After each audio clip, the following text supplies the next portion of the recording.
오늘 창의공대 학장님을 대신해서 우리 학부 장세근 신임 교수님을 직접 소개하게 되어서 기쁘게 생각합니다.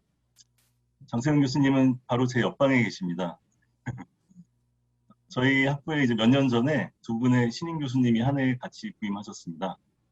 최정일 교수님하고 이제 강봉철 교수님 두 분이 부임을 하셔가지고 저희가 이제 두 분의 성을 따서 최강의 기계공학부가 되었다고 교수님들과 좋아했던 기억이 납니다. 이번에 이제 장세근 교수님이 오셔가지고 올해부터는 최강 짱 기계공학부가 되었습니다. 죄송합니다. 사전에 협의 없이 이렇게 조크를 해서 죄송합니다. 장 교수님을 소개해 드리겠습니다. 장세근 교수님은 올해 3월 본교에 조교수로 부임하셨고, 그 전에는 대전에 있는 국립한밭대학교에서 2년 반 정도 조교수로 근무하셨습니다. 학부는 연세대학교 기계공학부를 2013년에 졸업하시고 서울대학교 기계항공공학부 석박통합과정에 입학하셔서 2018년 2월에 박사학위를 취득하셨습니다. 박사과정 때 발표하셨던 연구 논문의 우수성을 인정받아서 우수 박사학위 논문상을 수상하셨습니다. 이 외에도 박사과정 제작 중에 삼성 휴먼테크 논문상, 국제학술대회에서 다수의 우수 논문상을 수상하셨습니다. 네, 연구뿐만 아니라 교육도 잘 하시는 것 같습니다. 이전에 계시던 한밭대에서 우수 강의상을 받으신 적도 있다고 합니다. 네, 지금 장 교수님의 연구 분야는 최근 세계적으로 큰 관심을 받고 있는 친환경적인 신재생에너지와 관련된 것으로 제가 이해하고 있습니다. 네, 오늘 강연에서 직접 소개하시겠지만 다양한 기계 가공 기술로 마이크로 나노 스케일 표면 구조를 제작하셔가지고 태양 전지 또는 연료 전지의 성능과 내구성을 향상시키는 연구를 수행하고 계십니다. 네, 오늘 이 자리가 신임 교수 세미나이지만 장 교수님의 연구 실적을 살펴보면 신임 교수에 어울리지 않게 상당히 많습니다. 연구 경력이 아직 10년이 채 안 되셨고 또 독립적인 연구는 2018년부터 시작하셨다고 볼 수 있는데요. 그동안 국제학술지에 30편이 넘는 논문을 게재하시고 특허도 10개 가까이 갖고 계실 정도로 아주 왕성한 연구 활동을 하고 계십니다. 이공계열 교수님들은 연구를 하려면 연구 장비 또 연구 인력이 필요해서 이 연구비 수주를 위해 노력을 상당히 많이 하시는데요. 장 교수님은 아직 교수가 된 지 몇 년 안 되셨는데도 불구하고 한국연구재단에서 지원하는 정부 과제뿐만 아니라 현대자동차, 한국전력공사 등 사기업, 공기업을 가리지 않고 연구비를 다 확보하셔가지고 학생들과 함께 연구를 활발하게 진행하고 계십니다. 제가 사실 오늘 소개하려고 어제 연구실 구경도 갔었습니다. 네, 부임하신 지 한 학기밖에 안 되셨는데 벌써 연구실 셋업을 다 하시고 연구 장비가 아주 잘 돌아가고 있더라고요. 그래서 굉장히 깊은 인상을 받았습니다. 네, 장 교수님께서 우리 학부 이제 교수 투링에 지원하셨을 때 이제 세미나를 하셨습니다. 그때 기억하실지 모르겠는데 부임 후 이 목표로 아주 야심차게 제시하셨던 논문 개수랑 연구비 수주 액수가 있었습니다. 제가 기억력이 안 좋은데 왜 이게 기억나는지 모르겠습니다. 네, 그런데 아마 머지않아 이 목표를 다 채우시고도 남을 것 같습니다. 오늘 이 세미나에 많이 참석해 주셨는데요. 참석하신 모든 분들의 관심과 격려를 부탁드리겠습니다. 장세근 교수님 소개는 더 할 게 많지만 이 정도로 줄이고 마치도록 하겠습니다. 감사합니다. 예, 학부장님 감사합니다. 네, 그러면 장세근 교수님 세미나 진행해 주시면 되겠습니다. 네, 알겠습니다.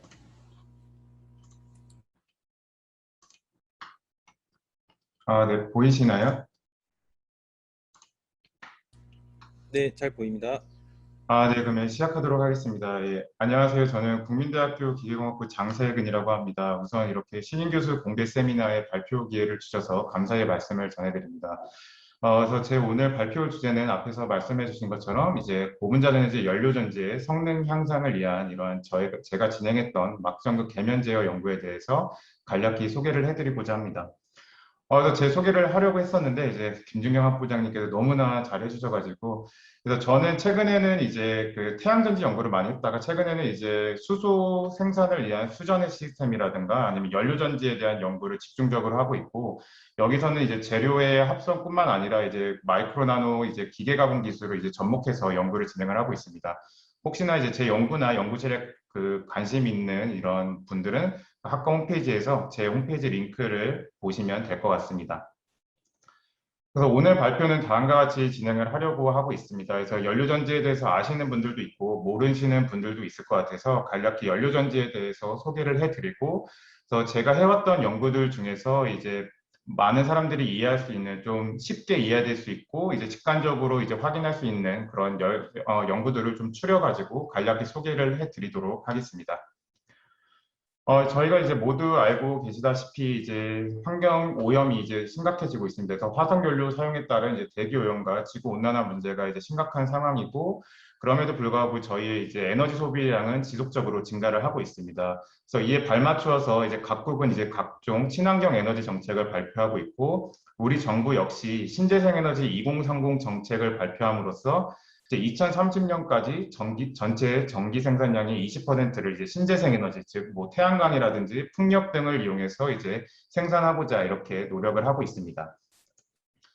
지구 온난화에 대해서 한번 살펴보면 저희가 사실 전 세계적으로 현재 코로나로 인해 이제 어려움을 겪고 있지만 이제 백신의 이제 개발과 보급으로 코로나가 종식될 수 있다는 이제 희망을 가지고 있습니다. 근데 하지만 지구 온난화는 그 문제가 너무 심각한데요. 그래서 지금의 온도보다 2도씨만 높아져도 이제 생태계 및 인간계가 매우 높은 위험에 처해져 있고 또한 이제 토양 속에 그 저장돼 있는 CO2가 오히려 배출량이 더 많아짐으로써 온도가 높아짐에 따라 그래서 지구 온난화가 더욱 지구 온난화를 가속화시키는 그리고 돌이킬 수 없는 환경적 재앙을 불러일으킨다는 예측들이 보고되고 있습니다.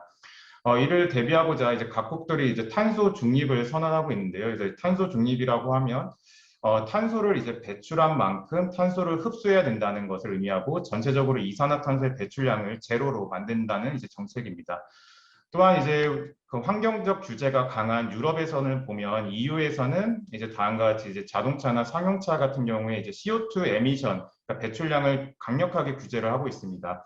이 이유가 이제 전기차가 개발되는 이유랑도 이제 일맥상통하는데요. 그래서 그 EU에서 제시한 목적을 보시면 이제 2050년도에서는 이제 CO2 프리, 그러니까 CO2를 배출되는 차량을 이제 거의 배제하고 있습니다. 그래서 자동차 회사들이 이제 자동차의 사용 기한을 이제 15년으로 설정을 보통 하기 때문에 이제 2035년 이후부터는 이제 저희의 화석연료를 사용하는 내연기관 차보다는 이제 전기차로 갈 수밖에 없는 상황이 되고 있습니다. 그래서 최근에 이제 배터리를 이용하는 전기차나 이제 수소 연료전지 차가 이제 개발이 되고 있고 각종 이제 혜택을 받으면서 이제 성장하고 있는 이유도 이와 이제 일맥상통하다고 말씀드릴 수 있습니다.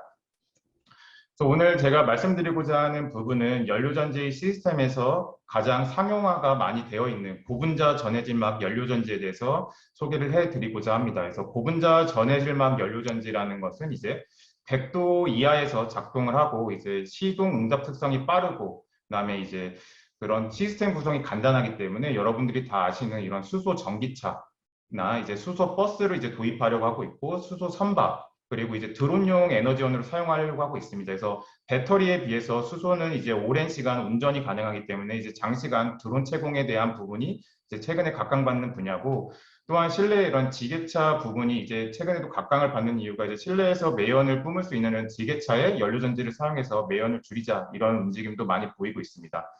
군사용으로는 이러한 잠수함도 개발이 많이 이루어져 있고요. 이러한 다양한 고출력의 이제 대용량의 이제 발전원으로도 이제 연료전지가 많이 적용되고 있습니다. 그래서 연료전지의 시장을 살펴보면 세계적으로 연료전지의 수요가 급격하게 증가되고 있고 우리나라 경우는 여러분들이 알고 있는 수소차뿐만 아니라 가정 건물용, 발전용 연료전지에 대한 수요도 급격하게 증가되고 있습니다. 이에 발맞춰서 우리 정부는 이제 2년 전에 2019년도에 이제 수소경제 활성화 로드맵을 발표를 했습니다. 그래서 수소경제 활성화 로드맵을 보시면 2040년도까지 수소차 600만 대 보급 그리고 전국적으로 연료전지를 구축하는 것을 목적으로 하고 있습니다. 수소경제라는 단어가 이제 최근에 너무나 많이 사용되고 있는데 수소경제라고 하면 이제 수소를 이제 이런 주요 에너지원으로 사용하는 즉 기존의 화석연료 중심의 에너지 시스템에서 벗어난 새로운 경제산업 구조를 의미합니다. 사실 현재는 수소라는 거는 이제 화석연료를 개질하거나 아니면 이제 우리나라가 발전해 있는, 그러니까 석유화학 공정에서 부생으로 생산되는 부생수소를 사용하고 있어서 사실 깨끗하다고는 볼 수는 없는데요. 앞으로 다음과 같이 이런 태양광과 풍력을 통해서 생산된 전기를 이제 물을 분해해서 깨끗하게 수소를 만들고, 이러한 수소를 통해서 가정이나 건물용 연료전지를 통해 전기를 생산하고, 또한 수소 전기차의 에너지원으로 사용될 수 있을 것이라는 예측이 진행되고 있습니다. 또한 이 이미지는 이제 현대자동차에서 가져온 이미지인데요. 다음과 같이 앞에로의 수소 사회를 표현한 모습입니다. 그런 수소 연료전지를 사용한 선박이라든지 이제 무인 항공기가 이제 앞으로 많은 연구 개발이 이루어지고 있는데, 이런 무인 항공기에 대한 이제 에너지원, 그리고 수소 트램, 그리고 수소 버스, 그리고 이러한 소형의 수소 발전소 같이 이제 미래 사회는 수소를 주요 에너지원으로 사용하고, 그 수소를 에너지원으로 사용해서 전기를 발전시키는 연료전지가 좀 핵심이 되는 수소 사회가 되지 않을까, 이렇게 예측을 하고 있습니다. 그래서 연료전지라고 하는 거는 사실 기술적인 부분이 있어서 이제 다양한 종류로 나눌 수는 있습니다. 그래서 다양한 전해질막, 이온을 통과시키는 전해질이나 아니면 어떠한 연료를 사용하느냐, 그리고 어떠한 온도에서 작동하느냐에 따라서 다양한 형태로 나눌 수가 있습니다. 그래서 오늘 제가 소개해 드리고자 하는 거는 이런 고분자 전해질막 연료전지, 즉 여러분들이 연료전지라고 하면 딱 떠오르는 그 상용화가 가장 많이 된 고분자 전해질막 연료전지에 대해서 소개를 해 드리고자 하고, 후반부에는 이런 고분자 전해질막 연료전지에서 수소 대신에 메탄올을 연료로 사용하는 메탄올 연료전지에 대해서 한번 소개를 해드리고자 합니다. 그래서 고분자 전해질막 연료전지라고 하는 PEMFC의 작동 원리를 간략히 소개해드리면, 이제 연료전지라는 거는 이제 에너지 변환 장치입니다. 그러니까 수소나 산소 같이 이런 연료가 가진 화학 에너지를 전기 에너지로 변환시켜주는 시스템이라고 생각하시면 되고, 시스템 구성은 굉장히 간단합니다. 다음과 같이 두 개의 전극인 에노드, 캐소드라는 산화극과 환원극의 두 개의 전극이 있고, 공간적으로 가운데 고분자 전해질막으로 분리되어 있습니다. 그래서 만약 저희가 여기에 수소랑 산소를 넣어주면 이런 에노드, 캐소드, 그 산화극과 환원극에서 수소의 산화 반응과 산소의 환원 반응이 일어나게 되고, 여기서 생성된 이제 이온은, 그러니까 수소 이온은 고분자 막을 따라서 캐소드로 이동하게 되고, 전자는 외부 회로를 따라 이제 우회함으로써 저희가 우회되는 전자를 통해서 전기를 생산할 수 있는 시스템입니다. 그래서 전체 반응을 보시면 수소랑 산소를 사용해서 물과 전기만을 발생시키기 때문에 정말 친환경적인 에너지원이다, 이렇게 생각하시면 될 것 같습니다. 구체적으로 여기 모르시는 분들도 있을 것 같아서 한번 좀 더 도식적으로 나타내 보면 다음과 같이 그 수소랑 이제 산소가스가 이제 연료전지 시스템에 들어오게 됩니다. 그래서 들어올 때는 이제 이러한 유로를 통해서 분배를 좀 잘하기 위해서 이런 유로를 통해서 분리판을 통해서 들어오게 되고, 이런 카본으로 이루어진 이런 가스 확산층을 통해서 이제 촉매 전극층 상에 이제 가스가 들어오게 됩니다. 그리고 나서 이런 가스 촉매층에 들어온 이제 연료는 이제 막과 전극 사이의 계면에서 이제 전기화학 반응이 이제 일어나게 되고, 생성된 전자랑 이제 그 수소 이온이 이제 전도를 하게 되고, 마지막으로는 반응에 참여하지 않은 가스 및 가장 중요한 부분인데, 이제 캐소드에서 산소와는 반응 결과 생성된 물이 이렇게 빠져나가게 됨으로써 연료전지 작동은 이렇게 간략하게 말씀드릴 수 있습니다. 연료전지의 구성은 이제 다음과 같이 대치격으로 해가지고 두 개의 채널이 있는 분리판과 가스 확산층, 그리고 가운데에 고분자 전해질막을 중심으로 그 전극 두 개가 에노드 캐소드로 코팅이 되어 있습니다. 그래서 이거를 막전극 접합체라고 하고 연료전지에서 가장 중요한 부분입니다. 그래서 막전극 접합체는 전기화학 반응을 통해서 이제 전기를 생산하는 연료전지 핵심 요소인데요. 여기서 이제 전극으로 주로 백금 촉매를 사용하게 됩니다. 그래서 이게 문제가 되는 부분이, 전체 연료전지 시스템의 코스트를 전체 연료전지 시스템을 살펴봤을 때 40%가 넘는 가격이 이런 백금 촉매, 그 저희가 봤을 때 수마이크로 엄청나게 얇은 소량을 쓰는데도 그 가격이 어마어마하게 비싸거든요. 그래서 이런 백금 촉매의 가격적인 문제가 있고, 또 하나 이제 캐소드라는 환원극에서 이제 산소가 환원하게 되면 물이 발생되게 되는데, 이러한 물이 이제 전극을 침수시키게 되면 이제 연료 공급에 이제 방해를 받게 돼서 성능이 떨어지는 문제를 가지고 있습니다. 또한 이제 고분자, 우리가 그 플라스틱이라고 하는 고분자 물질과 촉매를 사용하는데, 이게 열화되면서 작동을 하면서 이제 성능이 떨어지는 이런 내구성 문제를 가지고 있습니다. 따라서 이러한 연료전지의 상용화를 좀 더 앞당기기 위해서는 이러한 촉매의 가격을 낮추는 부분과 이제 물 관리, 이러한 내구성을 향상시키는 연구 등이 이제 이루어져야 된다라고 말씀드릴 수가 있습니다. 그래서 연료전지는 이제 기본적으로 1.2V에서 작동을 해야 되는데요, 이론적으로는. 근데 전류를 저희가 뽑아냄에 따라서 촉매에서의 이러한 활성화 손실이 나타나게 되고, 이제 전류를 더 뽑아내게 되면 이제 시스템 전체의 저항 손실, 그리고 마지막에 전류를 많이 뽑아낸다는 것은 그만큼 반응이 많이 일어난다는 것으로 물도 많이 생성되게 됩니다. 그래서 이런 물이 생성되게 되면 이제 침수 같은 현상이 일어나게 돼서 물질 전달에 이제 손실이 일어나게 되는데요. 그래서 결과적으로 보면 연료전지는 전류를 많이 뽑아낼수록 효율이 떨어지는 그런 시스템적 특성을 가지고 있습니다. 저는 이제 제가 기계공학 관점에서 이러한 제가 가진 마이크로 나노 가공 기술을 기반으로 해서 연료전지의 이제 반응이 가장 활발하게 일어나는 이러한 막과 전극의 계면을 이제 제어하는 연구를 했었고, 이러한 전극층 내의 구조 제어를 통해서 어떻게 하면 물 관리를 잘하고 내구성을 향상시킬 수 있는지에 대한 연구를 진행을 했습니다. 그래서 오늘은 제가 했던 다양한 연구 중에서 이제 연료전지의 막전극 계면 제어를 통해서 성능을 향상시킬 수 있는 전략에 대해서 한번 말씀드리고자 합니다. 연료전지의 막전극 접합체를 이제 저희가 그 전자 현미경 이미지로 보면 이렇게 되어 있습니다. 그래서 이 전극층이 한 10마이크로 이하로 엄청나게 얇은 플랫한 전극으로 이렇게 구성이 되어 있는데, 이런 빨간색으로 친 막과 전극의 계면이 이제 연료전지 전기화학 반응이 가장 활발하게 일어나게 됩니다. 근데 만약에 저희가 이러한 그 막전극 계면에 이러한 요철 구조를 들어오게 된다고 하면 이렇게 활발하게 이제 전기화학 반응이 가장 활발한 부분에 계면 확장을 할 수 있게 되기 때문에 저희가 가장 가능성이 높은 부분을 효과적으로 넓게 활용할 수 있고, 그 말은 이제 값비싼 촉매의 효과적인 활용이 가능하다는 얘기가 됩니다. 또한 이런 요철 구조는 이러한 촉매층의 구조를 바꿀 수 있기 때문에 이러한 촉매 전극층 내에 저희가 이러한 마이크로 구조 도입을 통해서 이제 이러한 물 배출 아니면 가스의 공급을 원활하게 하는 이러한 물질 전달 연구도 같이 할 수 있습니다.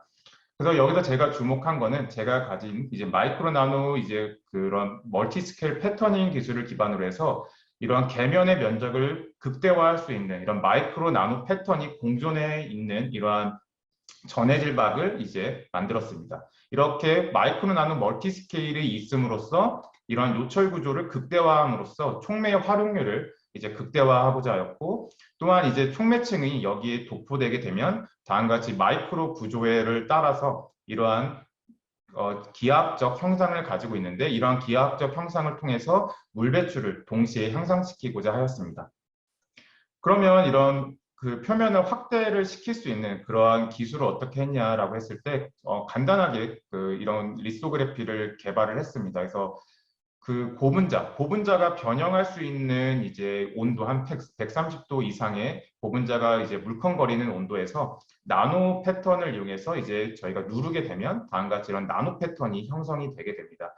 그런 다음에 이제 마이크로 스케일의 패턴을 같은 온도에서 누르게 되면 앞선 그 나노 패턴이 사라질 수밖에 없기 때문에 여기서는 이제 기계공학적으로 이제 크립이라고 하는 영구 변형 현상을 이용을 했습니다. 그래서 온도는 이제 훨씬 낮춘 상태에서 재료가 이제 파괴되기 직전, 그러니까 파괴되는 그 힘, 스트레스보다 작은 응력으로 장시간 가하게 되면 얘가 이제 영구적인 변형을 이제 가지게 됩니다. 그래서 저희가 뭐 목욕탕에서 의자 오래 앉아 있으면 의자가 변형되는 현상이 생기는 것처럼 이렇게 나노 패턴이 사라지지 않은 상태에서 이런 마이크로 구조를 추가적으로 형성할 수 있게 돼서 저희가 이 나노 패턴과 마이크로 패턴이 공존되게 있는 이러한 구조를 얻을 수 있고, 다음과 같이 이러한 뭐 UV 강원을 이용해서 이제 이러한 그 UV 강원에 대한 경화성을 가지는 레진을 이용해서 복사를 하게 되면 다음과 같이 얇은 플라스틱 몰드를 통해서 이런 멀티 스케일 마이크로 나노 구조를 제작을 할 수 있게 됩니다. 그래서 이러한 몰드 제작을 통해서 다음과 같은 이제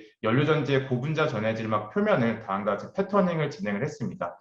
그럼 이렇게 했을 때 효과를 보시면 40마이크로 이제 구멍이 있음으로써 표면적이 증가된 효과가 있을 거고, 또한 800나노가 있어서 이제 패턴으로 인해서 표면적이 증가된 효과가 있다고 했을 때 이 두 개의 패턴 효과를 중첩적으로 사용할 수 있기 때문에 촉매의 활용률이 증가될 수 있을 것이다, 이렇게 예상을 했습니다. 그래서 실제로 촉매의 활용률이 증가됐냐 이렇게 확인하기 위해서 이제 CV라고 하는 전기화학적으로 이제 사이클릭 포토메트리라고 하는 전압 순환법이라는 것을 측정했습니다. 그래서 이건 자세한 거는 이제 설명을 드리기는 너무 시간이 짧을 것 같고, 이 네모난 부분을 보시면 여기가 이제 촉매 표면에 이제 수소가 이제 흡탈착할 수 있는 이제 그 양을 나타내는 면적이라고 생각하시면 될 것 같습니다. 그래서 이 부분에서 면적이 넓다는 것은 그만큼 그 촉매 전극 표면에 수소의 흡탈착 양이 많다는 것을 의미하고, 그만큼 전기화학적으로 활성화된 표면적이 증가됐다, 이렇게 이해하시면 될 것 같습니다. 근데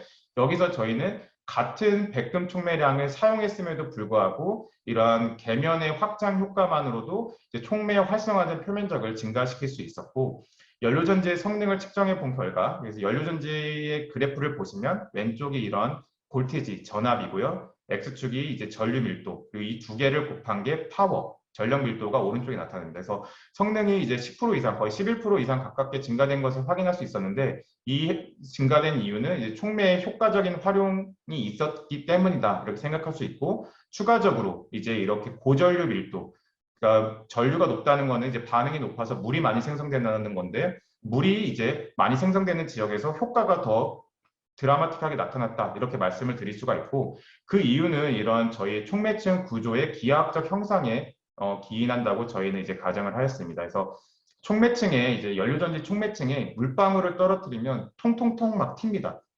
그게 소수성이라고 얘기를 하는데, 물을 싫어하는 성질이 굉장히 강합니다. 그럼 여러분들이 이제 저희가 모세관 현상을 보셨을 때 유리같이 이렇게 친수성, 물을 좋아하는 벽면에 물을 넣으면 물이 쉽게 적은 압력으로도 이렇게 끌려 올라가는 것을 볼 수 있는데, 뭐 이런 테플론이나 이제 물을 싫어하는 곳에 물을 넣으면 이제 물을 이동시키기 위해서는 큰 압력이 필요하게 됩니다. 그래서 이러한 것을 모세관 압력이라고 얘기를 하고 다음과 같은 식으로 나타낼 수 있는데요. 여기서 저희는 이런 반지름, 지름을 보시면 될 것 같습니다. 여기서 보시면 지름, 보이드라고 하는 이런 지름이, 반지름이 작으면 작을수록 더 큰 이제 모세관 압력이 요구되게 되고, 내부 압력, 그 액체의 내부 압력이 증가되게 됩니다. 그래서 저희가 이제 만약에 이런 구조 안에서 물방울이 생기게 되면 비스듬한 구조를 가지고 있기 때문에 아랫면과 윗면에서 이러한 곡률, 반지름이 다르게 됩니다. 그래서 아래쪽이 반지름이 작기 때문에 더 큰 압력이 요구가 되고, 위쪽은 반지름이 크기 때문에 작은 모세관 압력, 그리고 리퀴드 프레셔가 요구되게 돼서 물방울의 위와 아래의 압력차가 발생하기 때문에 물이 바깥쪽으로 효과적으로 빠져나간다, 이렇게 저희는 가정을 하였고, 실제 그런 식으로 이제 효과가 있냐라고 했을 때 임피던스라고 하는 이제 저항을 분석할 수 있는 측정 시스템을 통해서 관찰해 본 결과, 그럼 물질 전달을 나타내는 와버그 저항 텀이 한 50% 이상 감소되는 것을 확인했습니다. 그래서 저희는 이러한 연구들을 통해서 기존의 재료를 그대로 사용하되 이제 마이크로 나노 기계 가공 기술을 바탕으로 해서 기존의 촉매를 효과적으로 활용하고 이제 전극 내에 생성된 물을 이제 효과적으로 제거하는 그러한 하나의 방안을 제시했다라는 데 이의가 있다, 이렇게 말씀드릴 수가 있을 것 같습니다. 이제 물 배출이 굉장히 중요한 요소이기 때문에 연료전지에서 물 배출에 관해서 좀 더 가시적으로 확인할 수 있는 연구에 대해서 한 번 더 소개를 해드리겠습니다. 그래서 물 배출을 어떻게 하면 더 잘 할 수 있을까를 생각하기 위해서 사람들이 이제 어떻게 보면 디펙, 결함이라고 말을 하는 크랙이라는 것을 의도적으로 전극층에 만들었습니다. 그래서 전극층을 부셨다라고 생각하시면 될 것 같은데요.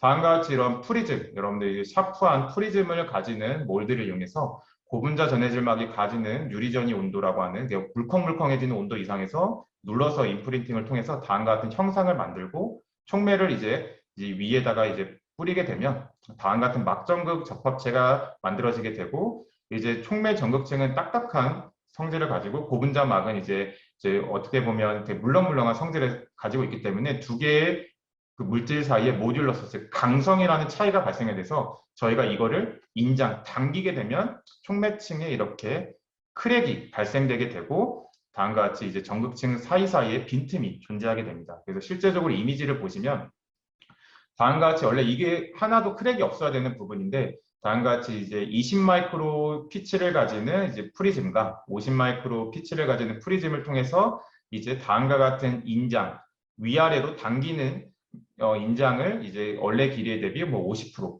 100% 대비 늘림으로써 다양한 크랙 사이즈를 제어를 하고 저희가 원하는 대로 크랙 형상을 만들어 봤습니다. 그래서 다음과 같이 이제 전극 사이에 이런 빈틈들을 이렇게 만들었는데 여기서 이제 프리즘, 이게 뾰족한 프리즘을 사용한 이유는 모두 다 알고 계시다시피 이제 프리즘 같은 이제 뾰족한 부분은 뾰족한 엣지에서 이제 힘, 스트레스가 이제 집중되기 쉬워서 크랙이라고 하는 부분을 이제 잘 제어할 수 있고 형성시킬 수가 있습니다. 그래서 이런 프리즘을 사용했던 이유는 이렇게 되고 다음과 같이 이런 크랙 틈을 만들 수가 있었습니다. 그러면 이 틈을 왜 만들었냐라는 게 중요한 부분인데요. 그래서 앞에서 이제 모세관 현상이나 뭐 이렇게 물이 통통 튀는 소수성 얘기를 했는데요.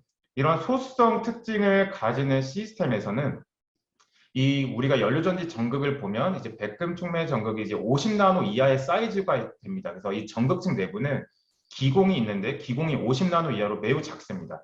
그럼 이런 작은 기공에 물을 채우기 위해서는 엄청 큰 모세관 압력이 필요하게 됩니다. 근데 만약에 저희가 이런 마이크로 스케일 2에서 10 마이크로 이상의 마이크로 스케일의 빈틈을 만들게 되면 이쪽에 모세관 압력이 작기 때문에 촉매 전극층에서 이제 전기화학 반응 결과 생성된 물이 이런 작은 내부를 채우기보다는 큰 빈틈으로 먼저 모이려는 성질이 발생하게 됩니다. 따라서 이제 전기화학 반응이 일어나는 이 내부는 물의 침범을 피할 수 있어서 이제 물질 전달이 향상되게 되고 저희는 생성된 물을 효과적으로 제거함으로써 이제 시스템의 성능을 향상시킬 수가 있습니다. 그래서 정말 이렇게 물이 배출되느냐를 확인하기 위해서 근데 연료전지 셀을 전기화학 반응으로 작동하면서 이런 물을 관찰하는 건 어렵기 때문에 간접적으로 이제 물을 응축시켜서 이제 물의 성장을 볼 수 있는 시스템, 그러니까 전기와 전자 현미경을 사용해 가지고 관찰해 봤습니다. 그래서 여러분 보시면 이런 크랙 틈에서 이제 물의 생성과 성장이 이렇게 이루어진다는 것을 좀 알 수 있고 이러한 크랙 틈에서 이제 물이 생성된 게 이제 어글로머레이션 되고 그러니까 물방울들이 모여서 점점 커짐으로써 제거되는 그런 현상을 보이실 수 있습니다. 그래서 저희는 이러한 크랙 틈이 이제 전통적으로 이제 엔지니어 접근적으로 이제 크랙이라는 게 이런 결함이 아니라 연료전지의 물 관리 입장에서 봤을 때는 생성된 물을 모으고 또한 이제 물을 배출하는 이런 패스웨이적으로 작용할 수 있다. 이렇게 새롭게 제시를 했습니다. 그래서 실제적으로 이제 연료전지를 이제 구동을 시켜봤을 때 이런 고전류, 2A 넘는 고전류 밀도에서 물이 굉장히 많이 생성돼서 이제 성능이 떨어지게 되는데요. 이제 가스 공급이 원활하지 않기 때문에. 근데 저희 시스템이 똑같은 재료랑 똑같은 촉매량을 사용했음에도 불구하고 18% 이상 성능 향상을 있는 것을 확인을 했습니다. 근데 이제 50 마이크로라고 하는 이제 크랙 틈이 굉장히 컸던 이런 사이즈 같은 경우는 이제 성능 향상이 이제 크지 않았는데 그 이유는 이제 크랙이 물 배출은 도움이 되지만 이런 빈틈 자체에서는 전기화학 반응이 일어나지 않기 때문에 서로의 효과가 상쇄가 돼가지고 이제 그 성능 향상 효과가 미비했다 이렇게 말씀드릴 수가 있고요. 그래서 결과적으로는 이제 이러한 크랙 틈이 덴서티가 가장 많고 크랙 틈의 사이즈가 가장 작았던 이러한 부분의 샘플이 가장 작은 물질 전달 저항을 보여주는 것까지 확인을 했습니다. 그래서 이 연구의 의의는 똑같이 기존 재료를 그대로 사용하되 이제 엔지니어적으로 디펙으로 치부되던 이제 크랙을 이제 물 배출의 하나의 효과적인 툴로서 사용하고 이런 크랙을 이제 제어하기가 어려운데 이런 프리즘이라고 하는 이제 응력이 집중될 수 있는 패턴을 써서 이러한 크랙까지 형상과 크기와 재현성을 재현했다는데 그 이의가 있다고 말씀드릴 수가 있습니다.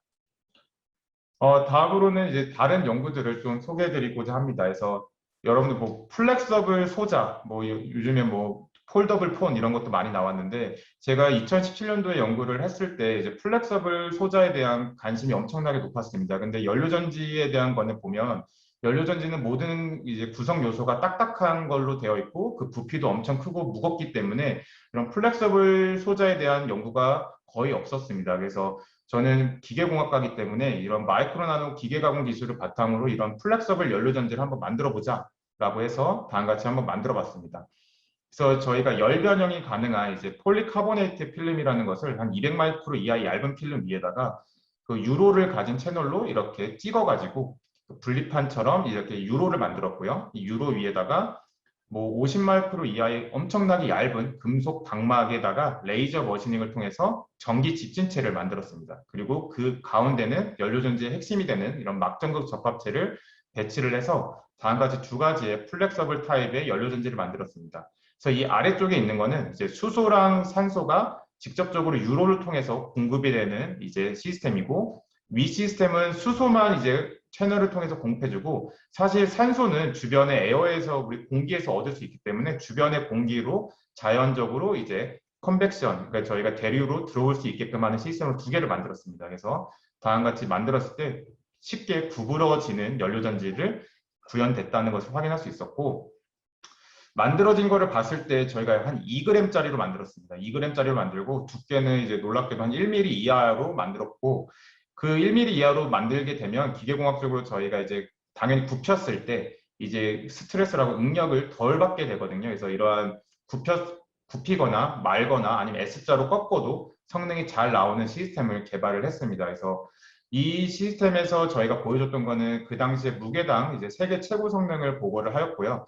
여기서 그치지 않고 이 10개를 직렬로 연결을 해가지고 다음과 같이 펜이나 이런 핸드폰의 충전도 동시에 되는 것도 확인을 했고, 이제 수소 충전된 이런 조그만 용기를 이용해서 외부에서도 이러한 작동되는 것까지를 확인을 했습니다. 그래서 이런 기계공학 지식을 기반으로 해서 단위전지부터 실제 디바이스까지 이제 작동을 해볼 수 있었고, 이 연구는 이제 플렉서블 연료전지에 대해서 어떻게 보면 초창기 연구에 대한 것을 제시했다, 이런 데 큰 의의가 있다고 말씀드릴 수가 있을 것 같습니다.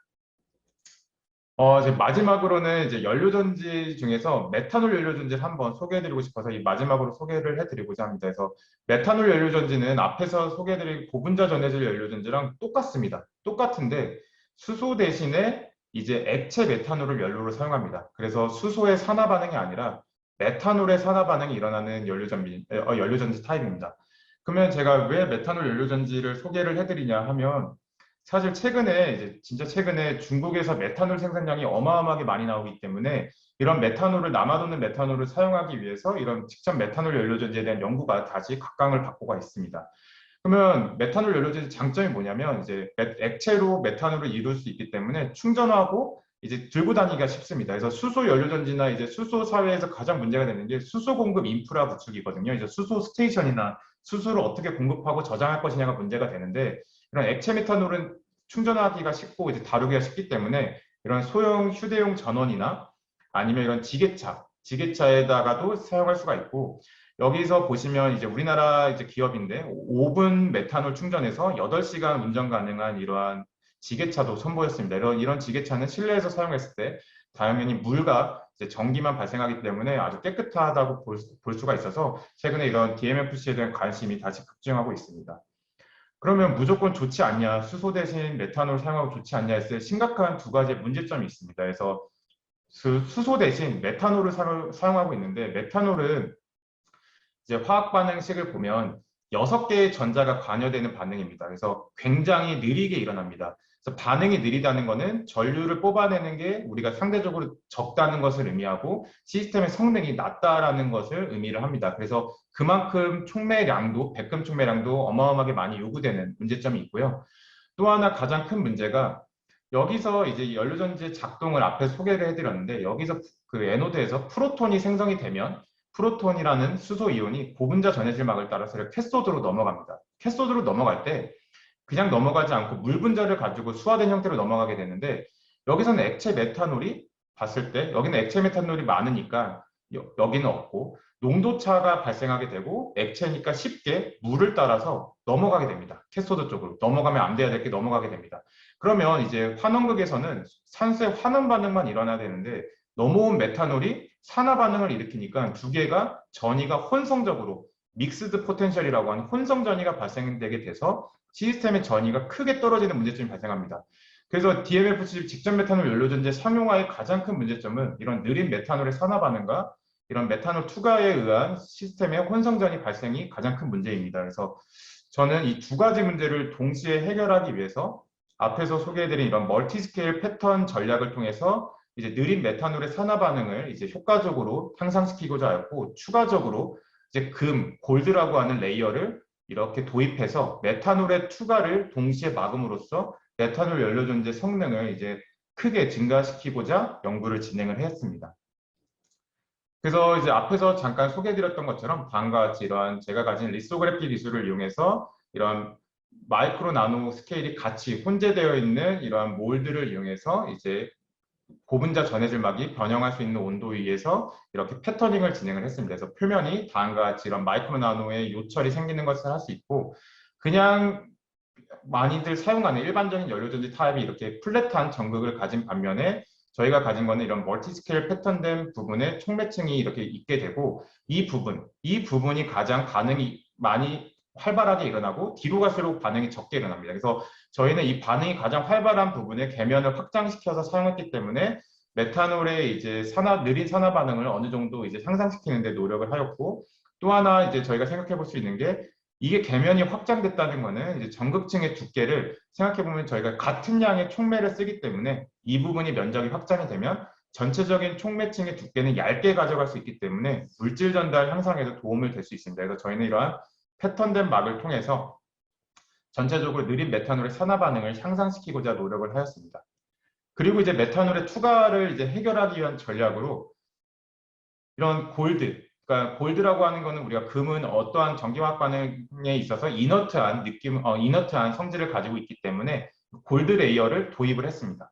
근데 여기서 이제 만약에 내가 금 방막으로 이걸 막아버리면 메탄올의 투과도 막을 수 있지만 우리가 시스템 반응에 가장 필요한 수소 이온의 투과도 얘가 막을 수 있기 때문에 앞에서 말씀드렸던 크래킹 전략을 통해서 이런 빈틈을 조금씩 만들었습니다.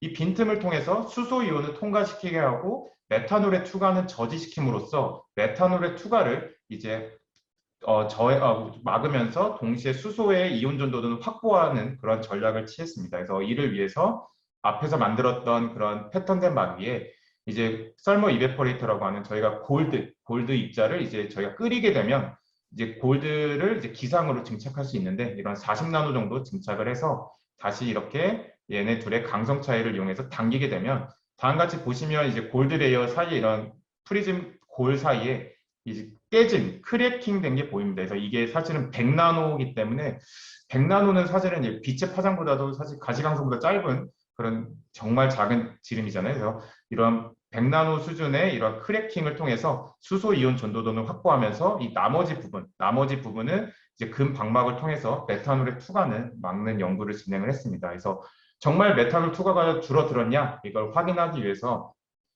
투과된 메탄올을 이제 산화시켜서 전류를 한번 뽑아봤을 때, 그러니까 이게 산화 전류가 많이 나온다는 거는 그만큼 메탄올이 많이 넘어갔다는 건데요. 그래서 저희가 도입할 샘플의 경우는 17% 이상 메탄올의 투과가 적게 나타난다는 것을 확인을 할 수 있었습니다. 그래서 앞에서 소개해드린 이런 멀티스케일 패턴된 막으로 느린 메탄올의 산화 반응을 향상시키고 동시에 이제 골드 방막을 도입을 통해서 이제 메탄올의 투과를 저해하는 그런 시너지 효과를 통해서 42%가 넘는, 그러니까 기존의 재료를 그대로 동일하게 사용하는데 이제 계면 제어 기술을 통해서 42%가 넘는 성능 향상을 이룰 수 있었습니다. 그래서 이 연구는 기계공학 관점에서 이런 막전극 계면의 제어를 통해서 이제 시스템의 성능을 크게 향상시킬 수 있다라는 데 큰 의의가 있다라고 말씀드릴 수 있습니다.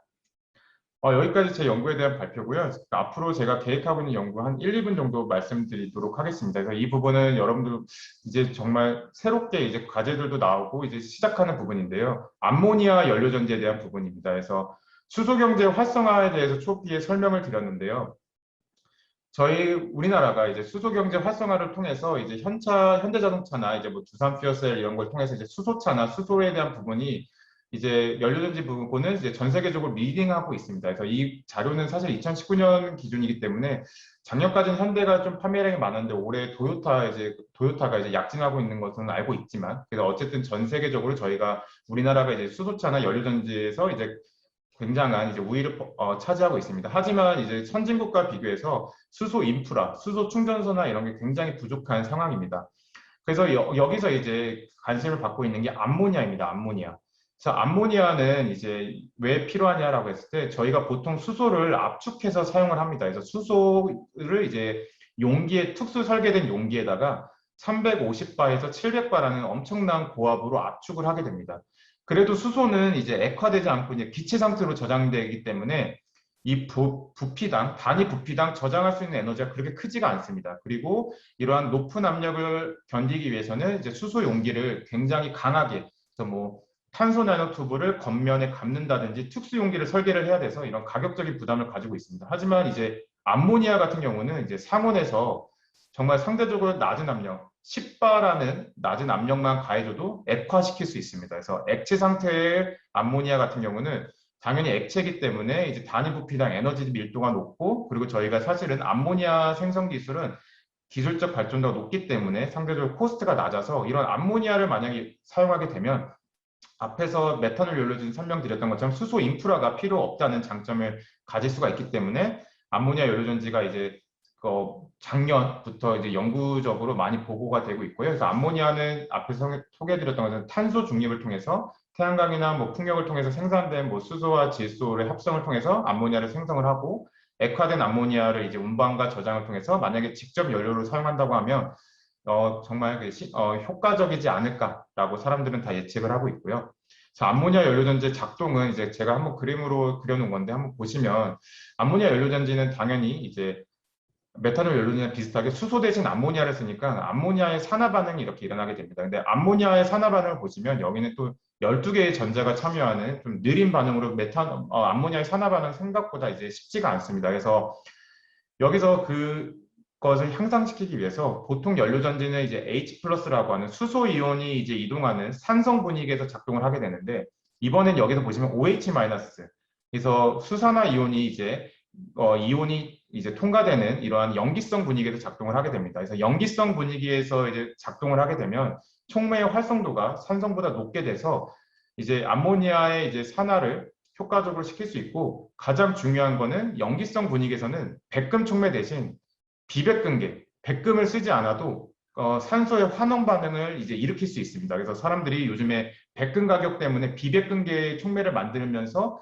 이런 알칼리성 연료전지에서 작동하려는 연구들이 많이 보고가 되고 있습니다. 그래서 이런 식으로 구동이 되는데, 저는 제가 이제 암모니아를 생각했을 때 액체 상태로 공급되기 때문에 제가 연구했던 직접 메탄올 연료전지의 연료 공급과 비슷하다라고 생각할 수가 있고, 또한 아까 김준경 학부장님께서 소개해 주셨을 때 제가 연구재단 과제로 이런 알칼리성 연료전지에 대한 부분을 연구를 집중하고 있기 때문에 제가 가진 두 개의 원천 기술을 기반으로 해서 이런 암모니아 연료전지를 개발할 수 있을 것이다 이렇게 생각을 해서 앞으로 이렇게 암모니아 연료전지를 개발하고자 하고 있고, 암모니아 연료전지 역시 이런 암모니아에 대한 액체 암모니아를 쓰기 때문에 투과 문제라든지 암모니아의 느린 반응, 그리고 이런 대면적화나 스텝 기술들이 필요하기 때문에 앞으로 내년 이후부터는 이런 암모니아를 사용한 연료전지 연구를 진행할 예정에 있습니다.